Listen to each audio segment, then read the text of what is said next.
Hapo zamani za kale watu walifuga mifugo yao mingi sana. Kama unavyofahamu, kulikuwa na ufugaji wa kiwango cha juu sana, sio kama ufugaji wa siku hizi.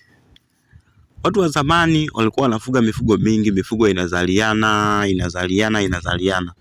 Lakini mtu anayefanikiwa kwenye ufugaji alikuwa ni mtu yule ambaye anajua kanuni za ufugaji za asili.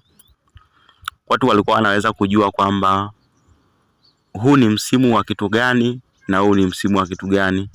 Huu ni msimu wa mambo haya, huu ni msimu wa mambo yale. Walikuwa na uwezo wa kutenganisha mifugo, kwamba kipindi hichi mifugo haitakiwi kupandana, kwa sababu kupandana katika kipindi hiki ni unajisi. Basi wanaitenganisha mifugo, madume na majike wasipandane.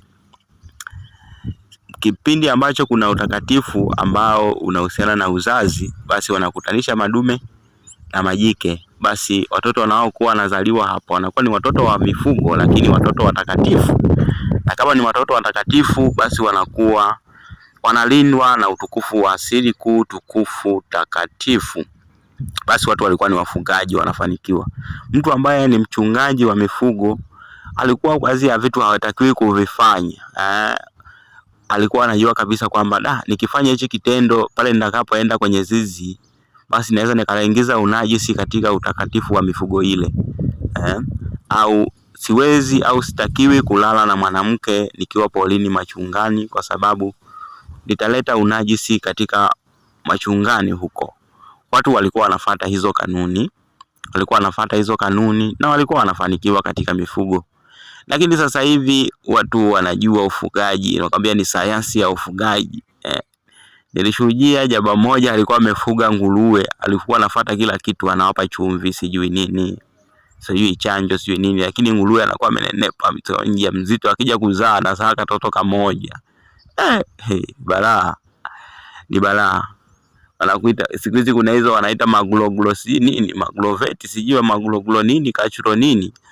Hizo vitu kama ni mambo ya kilimo na ufugaji, sijui nini, kwamba ndio mafanikio hayo. Lakini zamani utaratibu ulikuwa kama hivyo, simple and easy. Yani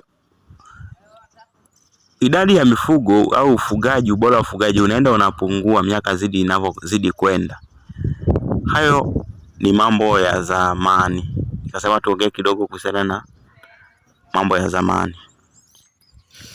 Baada ya kufahamu hayo mambo machache, basi hata kwenye mambo yako unaweza ukaona hata jinsi ya kupeleka mambo.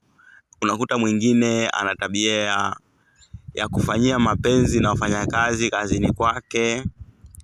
Unakuta mwingine anaenda sehemu ya kazi yake huku akiwa katika hali sio kuwa ya usalama mwanamke. Unakuta mwingine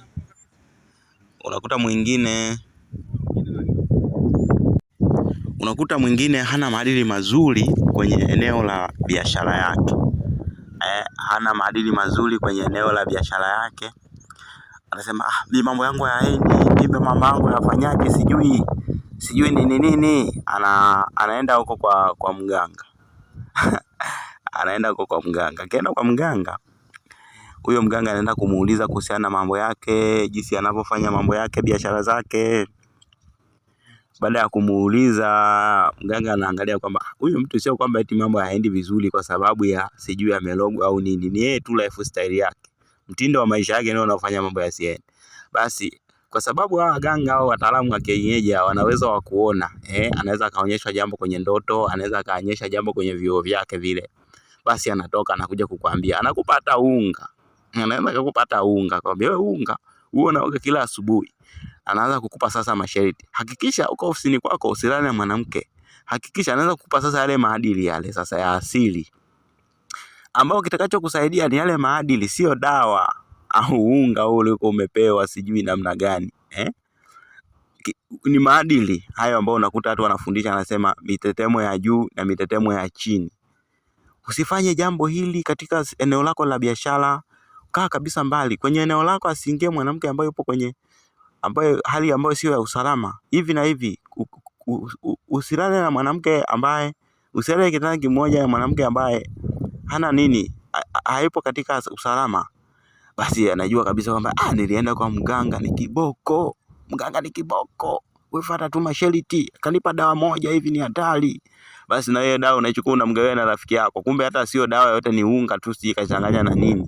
Yeye hicho anataka kukunini pale ni maadili mazuri. Kumbe unaweza ukafanikiwa, unaweza jambo lako fulani likaenda kutokana na maadili, baada ya kufahamu historia hiyo ya mambo ya zamani hayo ya ufugaji tumesimulia na kidogo.